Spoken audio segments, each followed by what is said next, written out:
Hi friends, ಎಲ್ರಿಗೂ ನಮಸ್ಕಾರ. ನಾನು ಪಡವಲಕಾಯಿ ಉಪಯೋಗಿಸ್ಕೊಂಡು ಸಿಂಪಲಾಗಿ ಚಪಾತಿಗೆ ಪಲ್ಯ ಮಾಡ್ಕೊಂಡಿದ್ದೀನಿ. ನೀರೇನು ಬಳಸಿಲ್ಲ ಇಲ್ಲಿ.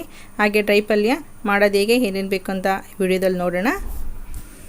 ಇದನ್ನು ಡಿಫ್ರೆಂಟಾಗಿ ಒಂದು ಪಡವಲಕಾಯಿ ಪಲ್ಯ ಮಾಡ್ತಾಯಿದ್ದೀನಿ. ತುಂಬ ಸಿಂಪಲ್ಲು, ತಕ್ಷಣಕ್ಕೆ ಏನೇನು ಕೈಗೆ ಸಿಗುತ್ತೆ ಅಂಥ ಸಾಮಗ್ರಿಗಳನ್ನ ಬಳಸಿ ಮಾಡೋಂಥ ಪಡವಲಕಾಯಿ ಪಲ್ಯ. ಇದು ಚಪಾತಿ ಜೊತೆಗೆ ಮಾಡ್ತಾಯಿದ್ದೀನಿ. ಚಪಾತಿ ಹಿಟ್ಟು ಕೂಡ ಕಲಸಿ ರೆಡಿ ಆಗಿದೆ, ಗೋಧಿ ಚಪಾತಿ. ತುಂಬ ಸಿಂಪಲ್ಲು. ಮೊದಲಿಗೆ ಪಡವಲಕಾಯಿನ ಮೇಲೆಲ್ಲ ಒಂದು ಲೇಯರ್ ಸಿಪ್ಪೆ ತೆಗೆದು ಒಂದು ಸ್ಪೂನು ಅಥವಾ ಚಾಕು ಹಿಂಭಾಗದಿಂದ ಸಿಪ್ಪೆ ತೆಗೀರಿ. ವೈಟ್ ಕಲರ್ ಇರುತ್ತೆ. ತೆಗೆದು ಈ ಥರ ಸಣ್ಣದಾಗಿ ಮೊದಲು ತೊಳ್ಕೊಂಡು ಆನಂತರ ಸಣ್ಣದಾಗಿ ಈ ಥರ ಹೆಚ್ಚಿಟ್ಕೋಬೇಕು. ಇಲ್ಲೊಂದು 300 ಗ್ರಾಮ್ನಷ್ಟು ಪಡವಲಕಾಯಿ ಇದೆ. ಒಗ್ಗರಣೆಗೆ ಸಾಸಿವೆ ಮತ್ತು ಜೀರಿಗೆ ಕಾಲು ಸ್ಪೂನಷ್ಟು ತೊಗೊಂಡಿದ್ದೀನಿ. 1 ಸ್ಪೂನಷ್ಟು ಕಡಲೆಬೇಳೆ, 1 ಸ್ಪೂನಷ್ಟು ಉದ್ದಿನಬೇಳೆ, ಹಸಿಮೆಣಸಿಕಾಯಿ ಒಂದು 3 ರಿಂದ 4 ಸಣ್ಣದಾಗಿ ಕಟ್ ಮಾಡಿ ಇಟ್ಕೊಳ್ಳಿ. ಪೇಸ್ಟ್ ಇದ್ದರೆ ಅದನ್ನು ಕೂಡ ಉಪಯೋಗಿಸ್ಕೊಳ್ಬೋದು. ನಾನಿಲ್ಲಿ ಕೆಂಪು ಖಾರದ ಮೆಣಸಿನಕಾಯಿ ಪುಡಿನ ಉಪಯೋಗಿಸ್ತಾ ಇಲ್ಲ. ಇಂಗು ತೊಗೊಂಡಿದ್ದೀನಿ ಒಂದು 3 ಪಿಂಚಷ್ಟು. ಹಾಗೆ ಇಲ್ಲಿ 2 ಟೊಮೊಟೊ ಹಣ್ಣನ್ನು ಉದ್ದುದ ಹೆಚ್ಚಿಟ್ಕೊಂಡಿದ್ದೀನಿ. ಒಂದು ಸಣ್ಣದು ಈರುಳ್ಳಿ, ಹಾಗೆ ಸ್ವಲ್ಪ ಕರಿಬೇವಿನ ಸೊಪ್ಪು, ಕಡಲೆ ಹಿಟ್ಟು 1 ಸ್ಪೂನಷ್ಟಿದೆ. ಇದು ನಿಮಗೆ ತುಂಬ ನೀರು ಬಿಟ್ಕೊಂಡ್ರೆ ಪಡವಲಕಾಯಿ ಮಾತ್ರ ಉಪಯೋಗಿಸ್ಕೊಳ್ಳಿ. ಉಪಯೋಗಿಸೋದ್ರಿಂದ ತುಂಬ ಟೇಸ್ಟ್ ಚೆನ್ನಾಗಿರುತ್ತೆ.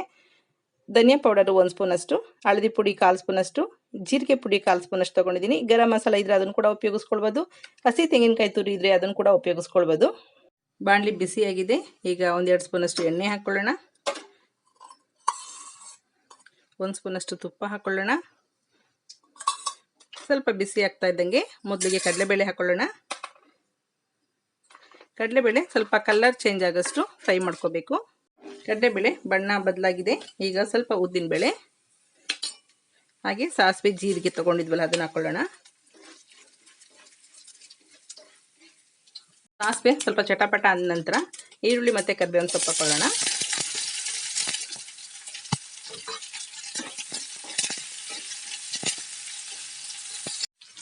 ಸ್ವಲ್ಪ ಇಂಗು, ಹಾಗೆ ಹಸಿಮೆಣಸಿನಕಾಯಿ.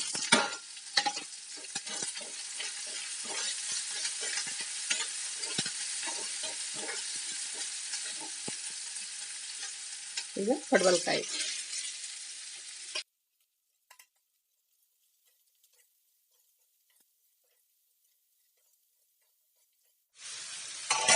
ಪಡವಲಕಾಯಿನ ಎಣ್ಣೆಯಲ್ಲಿ 1-2 ನಿಮಿಷ ಫ್ರೈ ಮಾಡ್ಕೊಳ್ಳಿ. ತುಂಬಾ ಚೆನ್ನಾಗಿರುತ್ತೆ ಫ್ಲೇವರು. ಇದ್ರ ಬೀಜ ಕೂಡ ಹಾಕ್ಕೊಳ್ಬೋದು, ಎಳೆದಿರುತ್ತೆ, ಚೆನ್ನಾಗಿರುತ್ತೆ. ಈಗ ಇದಕ್ಕೆ ಹೆಚ್ಚಿರೋಂಥ 2 ಟೊಮೊಟೊ ಹಾಕ್ಕೊಳ್ಳೋಣ. ನಿಮಗೆ ನೀರು ಅವಶ್ಯಕತೆ ಇದ್ದರೆ ಮಾತ್ರ ಹಾಕ್ಕೊಳ್ಳಿ. ಎಳೆ ಪಡವಲಕಾಯಿ ಇದ್ದರೆ ಬೇಗ ಬೆಂದೋಗುತ್ತೆ. ಅಥವಾ ನಿಮಗೆ ಗ್ರೇವಿ ಬೇಕು ಅಂದರೂ ಕೂಡ ಸ್ವಲ್ಪ ನೀರನ್ನ ಆ್ಯಡ್ ಮಾಡ್ಕೊಳ್ಬೋದು. ಆದಷ್ಟು ಇದು ಈಗ ಸಿಮ್ಮಲ್ಲಿ ಸ್ವಲ್ಪ ಚೆನ್ನಾಗಿ ಸಾಫ್ಟಾಗಿ ಬೇಯಬೇಕು. ಟೊಮೊಟೊ ಕೂಡ ನೀರು ಬಿಟ್ಕೊಳ್ಳುತ್ತೆ. ನಾನು ಚಪಾತಿಗೆ ಮಾಡ್ತಾರೋದ್ರಿಂದ ಸ್ವಲ್ಪ ಡ್ರೈ ಇದ್ರೂ ಕೂಡ ಚೆನ್ನಾಗಿರುತ್ತೆ. ನೀವು ಪೂರಿಗೆಲ್ಲ ಮಾಡೋದಾದರೆ ಸ್ವಲ್ಪ ಗ್ರೇವಿ ಥರ ಮಾಡ್ಕೊಳ್ಳಿ. ಇದ್ರ ಜೊತೆಗೆ ಒಂದು ಕ್ಯಾಪ್ಸಿಕಮ್ ಕೂಡ ಹಾಕ್ಕೊಳ್ಬೋದು, ಚೆನ್ನಾಗಿರುತ್ತೆ. ಅಥವಾ ಬದನೆಕಾಯಿ ಇದ್ದರೆ ಒಂದು ಬದನೆಕಾಯಿ ಕೂಡ ಸಣ್ಣದಾಗಿ ಹೆಚ್ಚಿ ಒಗ್ಗರಣೆಗೆ ಹಾಕ್ಕೊಳ್ಳಿ, ಅದು ಕೂಡ ಟೇಸ್ಟ್ ಚೆನ್ನಾಗಿರುತ್ತೆ.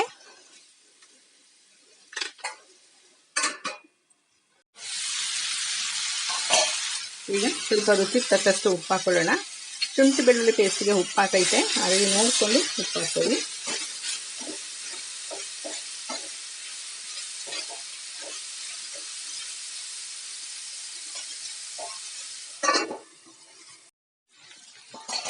ನಾನಿಲ್ಲಿ ಸ್ವಲ್ಪ ಕೂಡ ನೀರು ಉಪಯೋಗಿಸಿಲ್ಲ. ನೋಡಿ, ಟೊಮೆಟೊ ಕೂಡ ರಸ ಬಿಟ್ಕೊಂಡೈತೆ. ಪಡವಲಕಾಯಿ ಸ್ವಲ್ಪ ನೀರು ಬಿಟ್ಕೊಳ್ಳುತ್ತೆ, ಹಾಗಾಗಿ ನೀರು ಹಾಕೋ ಅವಶ್ಯಕತೆ ಇಲ್ಲ. ಆದಷ್ಟು ಸಣ್ಣದಾಗಿ ಹೆಚ್ಚಿದಾಗ. ನಿಮಗೆ ಹಸಿಮೆಣಸಿಕಾಯಿ ಇಷ್ಟ ಇಲ್ಲ ಅಂದರೆ ಖಾರದ ಪುಡಿ ಕೂಡ ಹಾಕ್ಕೊಳ್ಬೋದು, ಅಥವಾ ಒಣಮೆಣಸಿಕಾಯಿ ಕೂಡ ಹಾಕ್ಕೊಳ್ಬೋದು. ನೋಡಿ, ಬೆಂದಿದೆ. ಒಂದು 80% ಬೆಂದರೆ ಸಾಕು. ಅದೇ ಹಬ್ಬೆನಲ್ಲೇ ಬೆಂದೋಗುತ್ತೆ. ಧನಿಯಾದ ಪುಡಿ, ಹಳದಿ ಪುಡಿ, ಹಾಗೆ ಜೀರಿಗೆ ಪುಡಿ ಹಾಕ್ಕೊಳ್ತಿದ್ದೀನಿ.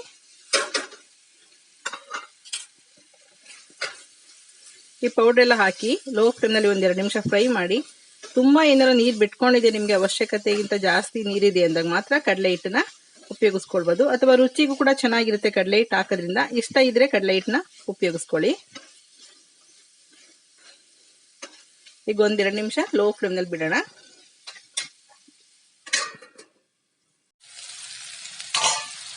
ನೀವು ನೀರು ಹಾಕೋದಿದ್ರು ಕೂಡ 2 ರಿಂದ 3 ಸ್ಪೂನಷ್ಟು ನೀರು ಹಾಕೊಳ್ಳಿ ಸಾಕು. ತುಂಬ ಒಳ್ಳೆ ಪರಿಮಳ ಬರ್ತಾ ಇದೆ. ಈಗ ಕಡಲೆ ಹಿಟ್ಟು ಹಾಕೊಳ್ಳೋಣ. ಬೋಂಡು ಹಿಟ್ಟಿದು, ಕಡಲೆಬೇಳೆ ಪುಡಿ ಮಾಡಿಸಿದಂಥ ಹಿಟ್ಟಿದು. ಇದು ಹಾಕಿದ ತಕ್ಷಣ ಗಟ್ಟಿಯಾಗ್ಬಿಡುತ್ತೆ, ಹಾಗಾಗಿ ಕೊನೆಯಲ್ಲಿ ಹಾಕೊಳ್ತಾ ಇದ್ದೀನಿ.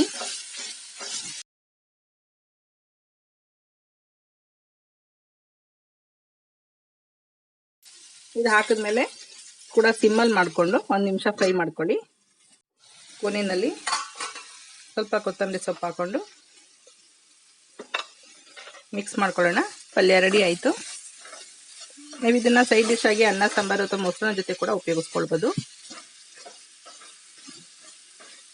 ಆ ತುಪ್ಪ ಹಾಕಿರೋದ್ರಿಂದ ಒಳ್ಳೆ ಪರಿಮಳ ಇದೆ. ನೀವು ಕೊನೆಯಲ್ಲಿ ಕೂಡ 1 ಸ್ಪೂನಷ್ಟು ತುಪ್ಪ ಹಾಕ್ಕೊಳ್ಳಿ. ತುಪ್ಪ ಆರೋಗ್ಯಕ್ಕೆ ತುಂಬಾ ಒಳ್ಳೆಯದು. ಎಣ್ಣೆಗಿಂತ ತುಪ್ಪನ ಜಾಸ್ತಿನೇ ಬಳಸ್ಕೊಳ್ಬೋದು. ನೋಡಿ, ಪಲ್ಯ ರೆಡಿ ಆಯಿತು. ನೋಡಿದ್ರಲ್ಲ, ಕೆಲವೇ ಸಾಮಗ್ರಿಗಳನ್ನು ಬಳಸಿ ಎಷ್ಟು ಸಿಂಪಲಾಗಿ ಪಡವಲಕಾಯಿ ಪಲ್ಯನ ಎಷ್ಟು ಬೇಗ ಮಾಡ್ಕೊಳ್ಬೋದು ಅಂತ. ನಾನು ಈ ದಿನ ಚಪಾತಿ ಜೊತೆಗೆ ಮಾಡ್ಕೊಂಡಿದ್ದೀನಿ. ನೀವು ಪೂರಿ, ದೋಸೆ ಜೊತೆ ಕೂಡ ಇದನ್ನು ಅಕ್ಕಿ ರೊಟ್ಟಿ ಜೊತೆಗೆಲ್ಲ ತಿನ್ನಬಹುದು. ತುಂಬಾ ರುಚಿಯಾಗಿರುತ್ತೆ. ಅಥವಾ ಸೈಡ್ ಡಿಶ್ ಆಗಿ ಕೂಡ ಉಪಯೋಗಿಸ್ಕೊಳ್ಬೋದು.